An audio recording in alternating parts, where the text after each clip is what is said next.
Salut et bienvenue sur cette vidéo.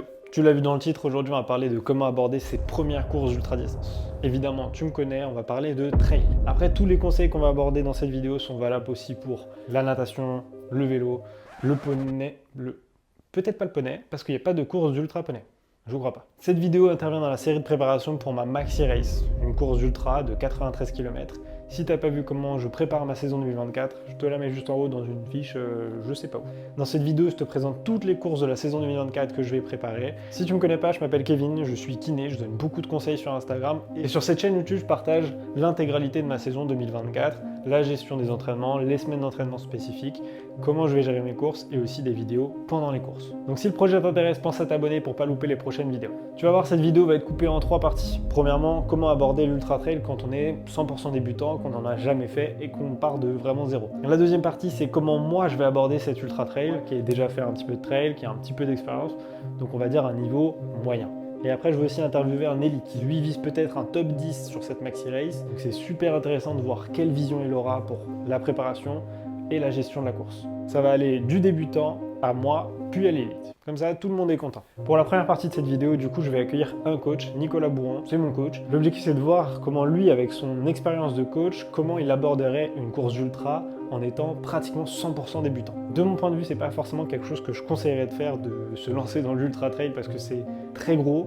Ça peut se finir si on a un peu entraîné, il n'y a pas de souci, mais à voir quelles séquelles on aura après. Salut, c'est moi, on vient de se rendre compte au montage de la vidéo qu'il y a eu un petit bug sur l'enregistrement. Malheureusement, tu ne verras pas ma tête, pour ton plus grand plaisir en réalité, parce qu'on a peut-être un peu marre de voir ma tronche. Je te laisse regarder cette petite entrevue qu'on a eue avec Nico, c'est mon coach. Il a énormément de conseils à nous donner pour préparer ses courses, que ce soit pour les débutants, les personnes expérimentées. Bref, il y a énormément de bonnes choses à savoir. En tout cas, si le format te plaît, n'hésite pas à le mettre en commentaire, ça me fera plaisir de le savoir et on pourra recommencer.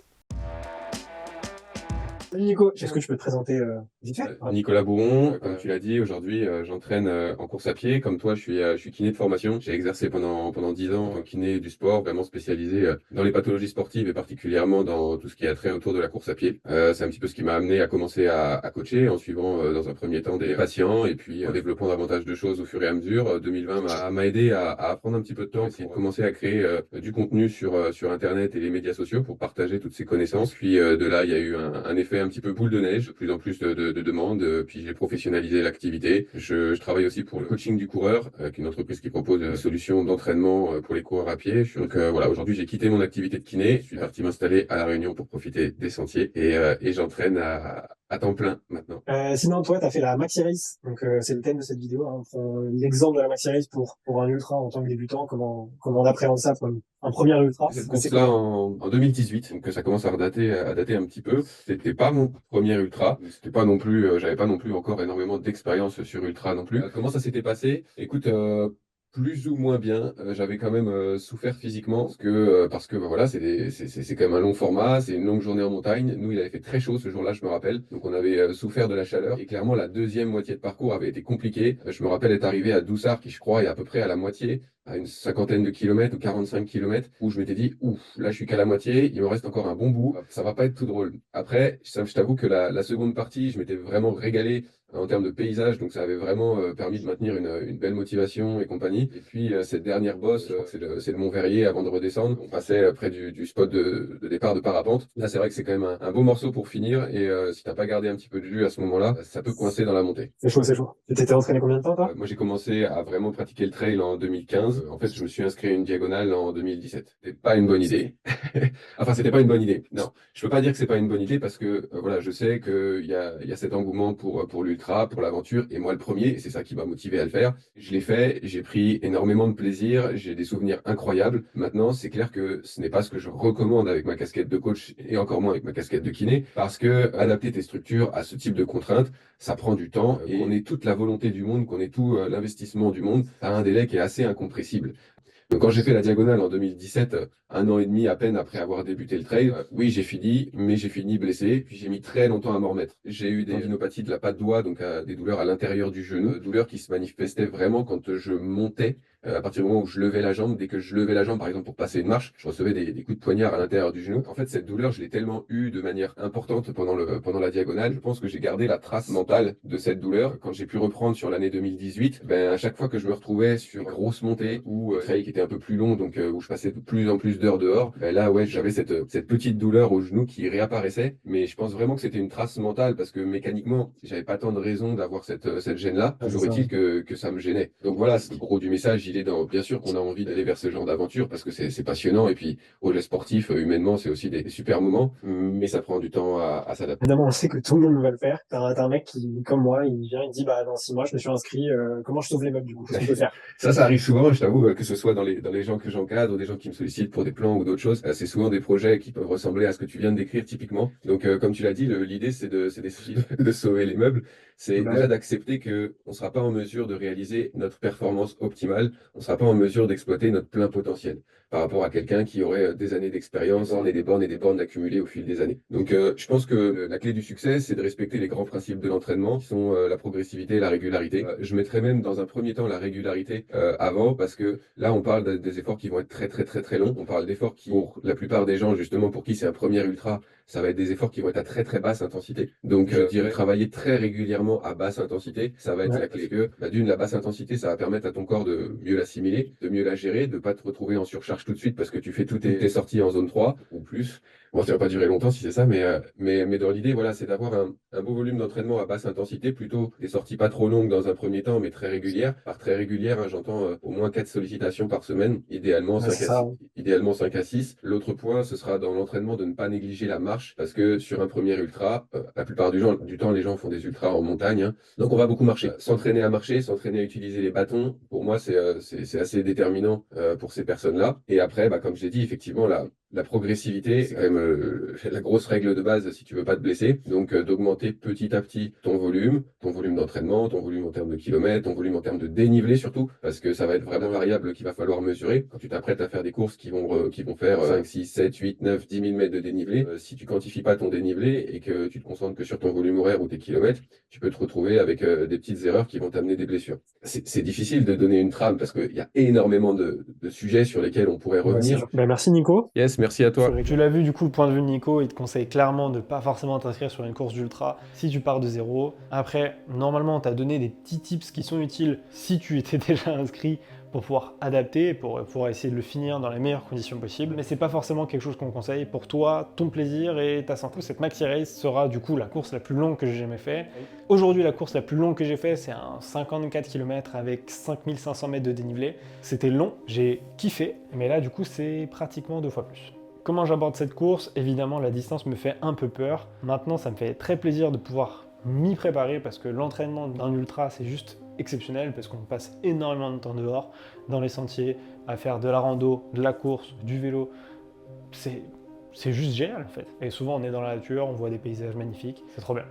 J'ai hâte de vous partager tout ça. Alors personnellement, pour préparer cette Maxi Race, je me suis dit que vraiment le mieux ce serait de s'entourer de professionnels qui ont de l'expérience là-dedans. J'ai donc pris Nico que vous avez vu juste avant, qui lui a déjà fait la Maxi Race, qui va pouvoir me donner énormément de conseils en coaching, et en plus c'est lui qui fait tous mes plans d'entraînement. Je l'ai pris principalement parce que ça me libérait beaucoup de temps, mais au-delà de ça, il va pouvoir vraiment m'aider sur la partie coaching. Un autre aspect de l'ultra qui est excessivement important, c'est la nutrition. Et là-dessus, comme le coaching, je ne peux que vous conseiller d'aller voir quelqu'un qui va vous aider. De préférence, quelqu'un qui est spécialisé dans le sport d'ultra-endurance. Parce qu'un nutritionniste plutôt classique, ils vont pas avoir un discours adapté et ils vont pas forcément avoir les connaissances pour ça. La personne qui m'aide pour la nutrition, c'est Nouch Kadjet. Je vous mets son Instagram juste en description. Elle est très professionnelle, elle donne beaucoup de conseils de qualité et elle m'a beaucoup aidé, surtout au début quand je savais pas trop quoi faire. Et normalement, une vidéo avec elle devrait arriver prochainement. Donc si tu veux pas la louper, pense à t'abonner toujours. Le fait de s'entourer avec des professionnels, c'est pas forcément obligatoire, c'est vrai, parce qu'on trouve énormément d'infos sur internet, sur Instagram, sur YouTube, notamment avec des vidéos comme ça. Mais en réalité, c'est pas forcément des conseils ultra personnalisés, surtout pour l'entraînement et la nutrition, qui font 95% du travail, quoi. Donc tu vas trouver beaucoup de contenus principalement généraux ou des trucs qui sont adaptés pour tout le monde, mais c'est pas forcément adapté à ton emploi du temps, tes goûts, ta digestion, énormément d'aspects en fait personnels. J'ai aussi la chance de pouvoir m'entourer d'élites comme Mathis que vous verrez juste après. C'est d'autres personnes qui sont très bons dans leur sport, qui vont m'aider aussi pour savoir à quelle vitesse partir. Avec leur expérience, ils vont pouvoir m'aider pour mieux gérer cette course. Pour mon entraînement globalement, j'ai vu avec le coach, avec Nico, on va partir du plus général pour aller au plus spécifique, en augmentant progressivement les volumes et les intensités d'entraînement pour atteindre un pic de charge et un pic d'entraînement jusqu'à 3 semaines, 1 mois avant la course. J'ai hâte. Je m'étale pas forcément sur la prépa que je vais faire parce que j'ai déjà fait une vidéo sur comment je prépare mon premier ultra que je te mets juste en haut ou en description. Salut Mathis, tu vas bien? Salut Kevin, et bah super et toi? Ben nickel, ça me fait plaisir déjà de t'avoir parce que tu es plutôt dans l'élite, t'es pas un débutant en trail et du coup ça me permet d'avoir un peu différentes visions. Donc est-ce que tu peux te présenter rapidement? Avec plaisir. Donc je m'appelle Mathis Granet, j'ai 26 ans, je pratique le trail et ultra-trail depuis 6 ans. J'habite à Annecy, au pied des montagnes, et là je commence à me mettre dans une démarche un peu de haut niveau, donc pour continuer à progresser. Voilà, comme résultat notable, donc j'ai pu avoir une victoire à l'Ultra Maxi Race en 2021. J'ai la 5e meilleure performance mondiale de dénivelé en 24 heures, fois et record au trail de l'étendard. Voilà pour les 3 courses majeures, et le meilleur est à venir. Ouais, après t'as déjà entre guillemets gagné, pas la Maxi Race classique, mais encore plus longue, et du coup c'est encore plus long, c'est ça? C'était 114 et 7000 mètres de dénivelé. Ok, bon déjà c'est pas mal. Voilà déjà. Ouais. Du coup nous on aura la possibilité de se rencontrer à la Maxi Race, qui est en juin, du coup t'as déjà un objectif sur cette Maxi Race ou pas? Franchement, c'est assez flou parce que je ne sais pas trop, quel sera le plateau. Et le parcours est aussi nouveau. Ils l'ont un peu allongé. Du coup, c'est un peu compliqué d'avoir des références. Là, on va être à 94 km et 5500 mètres de dénivelé, alors qu'on était plutôt à 88 sur la dernière et que les années auparavant, on était plutôt sur 80. Et je dirais que mon objectif, quand même, ça sera essayer de jouer le top 10, top 20, quoi. Voilà, là, je suis à la maison en plus. Je connais les sentiers par cœur. Donc, je vais avoir pas mal de temps pour m'entraîner. Donc, je vais essayer de faire de mon mieux. Mais pour l'instant, j'ai pas d'objectif de temps précis. Moi, en réalité, au début, je me donnais souvent des objectifs de temps et tout ça. Mais en réalité, surtout sur Ultra, je pense que tu le sais, mais c'est hyper compliqué de se donner un objectif de classement, de se donner un objectif de temps, parce que ça dépend des gens qu'il y a. La météo, de comment tu te sens aujourd'hui, bizarrement, en fait, bah, tu peux pas prévoir. Après, t'es quand même obligé, quand tu essayes de jouer un peu devant, de donner des vrais objectifs de temps, rien que pour les ravitaillements, en fait, pour prévoir toute la nutrition que tu vas emporter d'un point A au point B. Après, ça peut être réadapté pendant la course. Mais je dirais, par rapport à l'ultra trailer fin de peloton, qui lui va se dire, bon, je veux juste finir et on verra à quelle heure j'arrive. Quand tu essayes de jouer devant, normalement, ouais, tu as quand même un objectif de temps que tu essaies de respecter. Et après, en fonction de tes sensations, bah, soit tu peux potentiellement prendre un peu d'avance, mais tout en faisant gaffe. Soit tu réadaptes un peu en mettant un peu plus de temps sur les portions. Mais c'est important, par contre, de dire à son assistance, ah bah voilà, je serai à 10h20, pas d'inquiétude. Et pour tout ce qui est assistance et tout, tu te fais aider, même pour toute la course, tu te fais aider par quelqu'un ou pas? En fait, là, je vais avoir 2 courses majeures dans l'année. Donc, la première, c'est la Maxi Race. La deuxième, c'est la Swiss Peak 660 km. Disons que c'est beaucoup de temps quand même dédié à ça. Et faut savoir qu'avoir une assistance, ça aide quand même pas mal. À la fois sur la gestion de ses ravitaillements, mais aussi pour donner un coup de boost moral. Ça fait toujours plaisir à sa famille. Et je trouve que ça booste toujours un peu parce qu'on n'a pas envie de les faire attendre, les décevoir. Alors que si tu cours tout seul dans un trail qui est chez toi, tu connais personne, bon, bah, peut-être que tu vas un peu moins te tirer dessus, quoi. Donc, moi, je trouve ça bien d'avoir une assistance sur ses objectifs clés. Alors voilà, je dis pas qu'il faut venir sur tous ces trails avec une assistance parce que déjà d'un point de vue écologique c'est pas top. Et puis il faut avoir aussi des aider. Mais là quand t'as des objectifs clés dans l'année, c'est cool si ouais les personnes avec qui tu partages ça et avec qui t'en parles souvent, en général ils sont quand même intéressés de venir t'aider parce qu'ils savent que ça tient à cœur. Et donc c'est gagnant-gagnant. Du coup, nouvelle question. Est-ce que tu es tout seul pour faire tes entraînements, tes blocs d'entraînement, ou est-ce que tu as quelqu'un qui t'aide? Alors, j'ai toujours été tout seul pendant 5 ans, jusqu'à l'an dernier où j'ai débuté avec un coach. Et en fait, moi, j'étais vraiment adepte du volume. J'en faisais toujours plus. Ouais, j'étais à quasiment 1000 heures, par exemple, en 2021 d'entraînement. Et à 470 000 mètres de dénivelé dans l'année. Voilà, c'est quand même pas si mal. Et l'année dernière, j'ai voulu débuter avec un coach, me raisonner un peu et qu'en fait, je pouvais progresser en faisant un peu moins de volume, un peu plus de qualité. Et aussi pour durer dans le long terme. Voilà, parce que j'ai un projet qui va me prendre dans 20 ans, avec plein d'objectifs d'ultra. Donc, si t'as pas envie de te cramer, et c'est important d'être accompagné par un coach, je pense. Ça aide un peu à se réguler parfois quand on est un peu tout fou et qu'on a envie de dormir toujours plus. Et là, dès le 1 janvier, là, j'ai débuté avec un nouveau coach qui s'appelle Sébastien Chignot, qui est un ancien ultra-trailer professionnel, avec notamment une deuxième et une troisième place à l'UTMB derrière Kylian, donc c'est pas si mal. Et donc là, j'ai débuté l'entraînement avec lui, c'est assez nouveau, et lui est pas mal adepte de la qualité aussi, même encore plus que le précédent. Donc j'ai des belles séances intenses à faire, mais que je prends du plaisir à faire. Et il aime pas mal doubler aussi. Ça veut dire qu'au lieu de mettre une sortie longue dans la journée, je sais pas, de 3 heures, 3-4 heures, et ben, il va préférer te mettre une sortie d'1h30, 2 heures, et une autre de 45 minutes, 1 heure. Voilà, et sinon aussi, croiser un peu les sports. Et du coup, tu m'as parlé de deux objectifs clés. Du coup, j'imagine que c'est la Maxi Race. Et l'autre, ce serait quoi? Ça, et l'autre, c'est la Swiss Peak 660 km. Donc ça va être l'ultra trail le plus long et dur au monde. Ça va être la première édition le 26 août. Ok. Donc ouais, ça va être une belle aventure. Du coup, la Maxi Race, c'est un peu plus son objectif compète, on va dire. C'est un format que je connais, je commence à connaître, j'ai des repères là-dessus. Et à l'inverse, la Swiss Peak, ça va être une vraie aventure où j'ai aucune idée de quoi m'attendre. et je mettrai un peu la compétition un peu de côté parce que c'est tellement long, ça va être au moins 8 jours de course.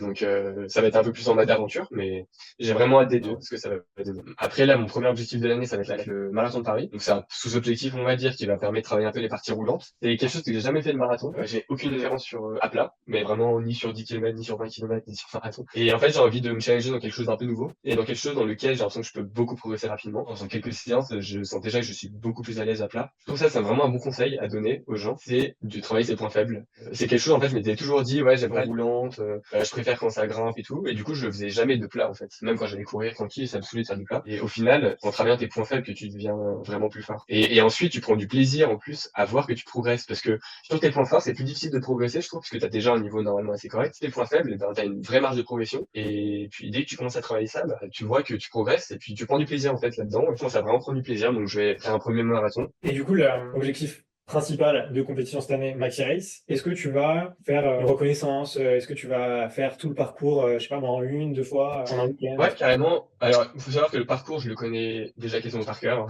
Franchement, j'ai couru, enfin, pas mal de fois dessus. Après, les chemins changent. Mais oui, en effet, ça, c'est quelque chose de très important à faire quand on prépare un objectif. Si on a cette opportunité, c'est d'aller sur le terrain, de faire une reconnaissance. Quand vraiment c'est l'objectif clé de l'année, ça vaut vraiment le coup de le faire. Alors, je comprends ceux qui veulent garder le côté un peu découverte, mais voilà, quand t'as quand même cette envie de perf, faut pouvoir visualiser le terrain, savoir, ah tiens, il y a cette côte là à ce moment-là, je sais que je vais sortir les bâtons, ou là, je sais que je peux ranger les bâtons. En fait, d'avoir tout ça en tête, vraiment, ça va bien t'aider le jour J, même localiser exactement où est situé le ravitaillement. Donc quand t'arrives, t'es pas un peu dépourvu de. Et aussi pour tes pacing, c'est assez intéressant. Alors ce qui est pas mal, c'est de reconnaître là pour la Maxi Race, c'est 94 bornes, 5500. Je pense que ça sera une reco sur 2 jours. Ça me fera un bon bloc d'entraînement sur un week-end, ça se cale très bien. Et ça fera 2 sorties longues, de peut-être 6 heures. Mais oui, ça aide vraiment de reconnaître le parcours. Ça, c'est vraiment un conseil que je donnerais. Bah, c'est quand même beaucoup plus facile que par exemple Crispix, c'est ça? Ouais. Là, c'est plus compliqué. Alors, il se trouve que je vais sûrement faire d'une portion, soit la première moitié, soit la deuxième moitié. L'idée serait d'être en itinérance pour travailler justement le fait d'être vraiment en autonomie et de travailler le manque de sommeil aussi. Donc j'aimerais idéalement essayer parfois de travailler pendant 48 heures sans dormir pour voir un peu ce que ça dit. Ça me rappelle aussi tu sais, les records de dénivelé que tu as essayé de faire peut-être pour Ouais. dans une pente. Ouais, c'est ça, niveau fatigue, Oui, à 24 heures, t'as pas besoin de dormir. Tu peux ressentir une petite fatigue, un moment, t'as un peu sommeil, mais t'as pas besoin physique de sommeil. Au-delà de 35 heures, là, la question commence à se poser. Et moi, j'ai jamais été confronté à ça encore, donc j'ai envie de voir un peu comment mon corps réagit, histoire que je sois pas surpris le jour J et à pas savoir, est-ce que c'est mieux de dormir 20 minutes ou est-ce que je continue un peu. C'est intéressant. Donc ça, c'est intéressant en amont d'avoir une vraie stratégie, plutôt que, en fait, de se poser la question pendant, parce que quand tu te poses la question au bout de 30 heures, est-ce que je dois dormir ou pas, en fait, dans tous les cas, t'es plus lucide. Donc, dans tous les cas, c'est difficile de prendre la bonne décision.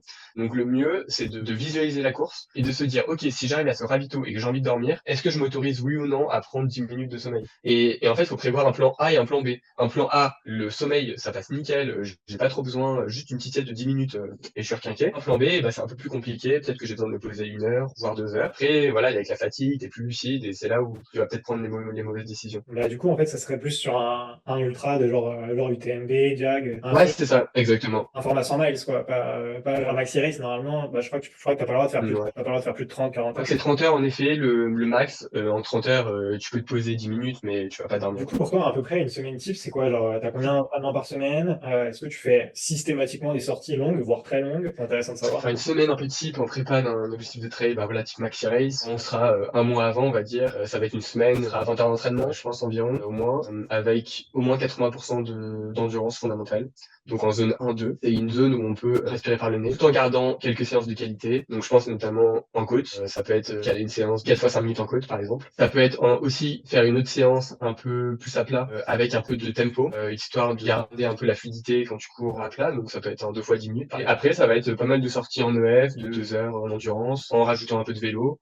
Donc au final, ça va être une semaine, au moins 7000 mètres de dénive, et avec 80% de trail, et avec au moins 80% du volume à basse intensité. Et en sortie longue, je dirais en sortie longue de 4-5 heures, il n'y a pas besoin de faire beaucoup plus pour la Maxi Race. Pour un 100 miles, je dirais que ça peut valoir le coup d'aller chercher des 7-8 heures, voire 10 heures de sortie trail. Et moi, j'ai là, sur une prépa type Maxi Race, vous voulez faire un petit week-end choc, vous faites 2 sorties longues de 4-5 heures le samedi puis dimanche. Et avant ça, vous faites un peu de qualité, avec un peu de séance en côte dans la semaine. Tous les jours, vous faites bien 2 heures, fait une bonne semaine.